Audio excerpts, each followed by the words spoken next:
Happy holidays. And as we're in the midst of the welcome back to the NBA, guys, we know they wanted to get started before Christmas Day so they could have their slew of games on Christmas Day. And let's take the viewers through that slate and give me your thoughts on what we're looking at. New Orleans and Miami to kick it off, Michael.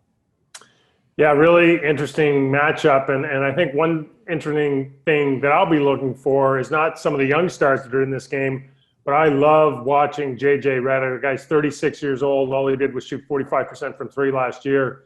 And if you really want to see how a guy can work to get himself open, why a guy like Matt Thomas has been studying J.J. Redick, you can study him a bit yourself. And, ignore all those, ignore Zion, all that stuff. Watch the old man in the three. What about you, Donovan?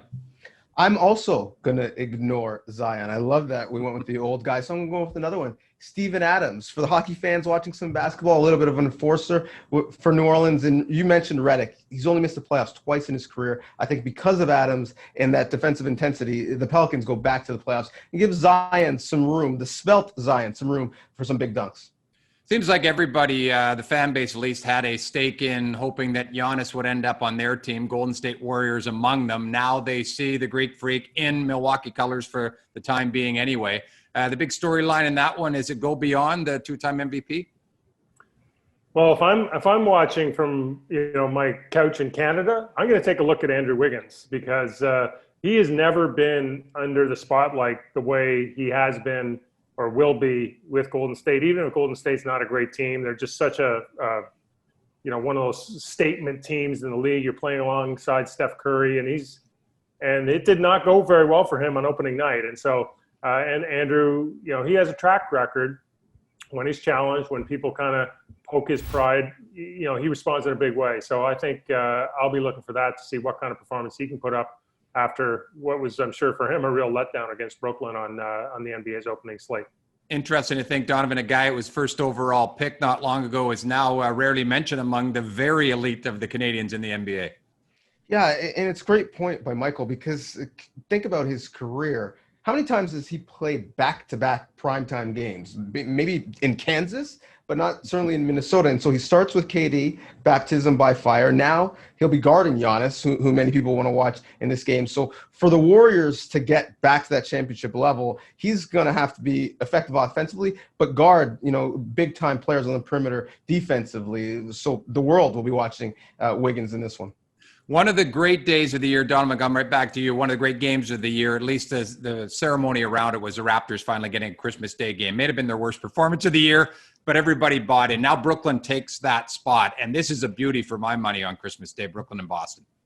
It is, yeah. I mean, I'm looking forward to seeing how much sage we get pregame from Kyrie Irving, but Marcus Smart taking the challenge, guarding Kyrie, and just any excuse to watch Kevin Durant back on a basketball court is a gift, right? On Christmas, the way he left the floor at Scotiabank Arena, lots of big-time players in this one. So KD versus Tatum, Smart versus Kyrie, a lot of buckets in this one. From a Raptors standpoint, Michael, maybe these are the two teams likely that a lot of people feel you're going to have to go through in the East.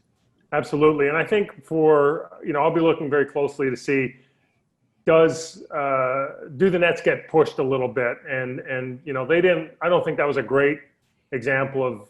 They looked really good against the Nets on opening night, but clearly that was a team in Golden State that hadn't played in 9 months. So this is a different kettle of fish. Of course, Boston without Kemba Walker, but still one of the contenders in the East. And we should get a better measuring stick, so to speak, of where this new look Nets team is very early on in the process. The Lakers get a Christmas Day game, as they likely would anyway, even if they weren't champions, Donovan. And no disrespect to Giannis, but I think the best player in the world is still LeBron James. And maybe the next guy to take that mantle is a guy playing against him on Dallas, Luka Doncic.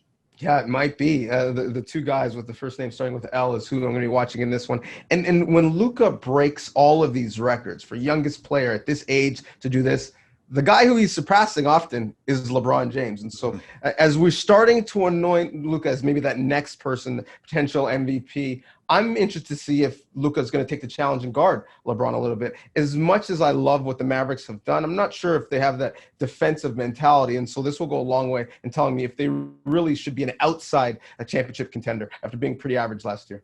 What about you, Michael?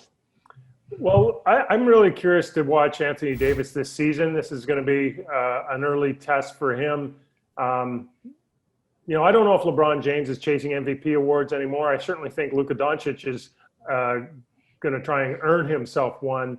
And so if you're Anthony Davis, he's a player who's certainly got the ability, and he's a top 5 player in the league now. He's going to be a Hall of Famer.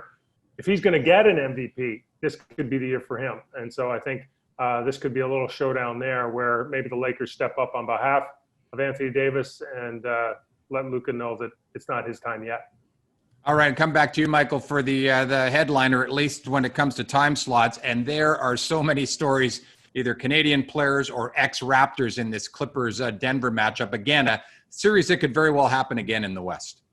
Absolutely. And for me, it's got to be Jamal Murray. And look, the way he played in both of those series, coming back from 3-1 against Utah and then 3-1 against the Clippers, it was magic basketball. Like, it was as good, arguably, as a perimeter player has ever played on a limited stretch. Like, he was up there with the best stretches that Steph Curry's ever put up, and even Kobe Bryant's ever put up. It was just remarkable basketball by him. So, can he pull it off? And that's, I think, the level that Jamal's got to get to. He's shown what his ceiling is, and I think he's got to raise his floor on a kind of game in, game out basis. And if he does, he's going to do stuff that maybe no Canadian's ever done in the game. Final word to you, Donnovan. It's got to be Jamal Murray. I mean, what B. Moore did in the bubble. And not only did he do it, Michael, look who he did it against. Two of the best perimeter defenders in the game, in Kawhi Leonard and Paul George, with no real perimeter offensive help on the team. His PER in the bubble's 24. In the regular season, his career, it's been around 18. So can he make that leap consistently is the question. But anytime he's watching, I'm going to be on my couch ready to watch him play. Oh, we'll all be there enjoying it, guys. Happy holidays. Have a great day.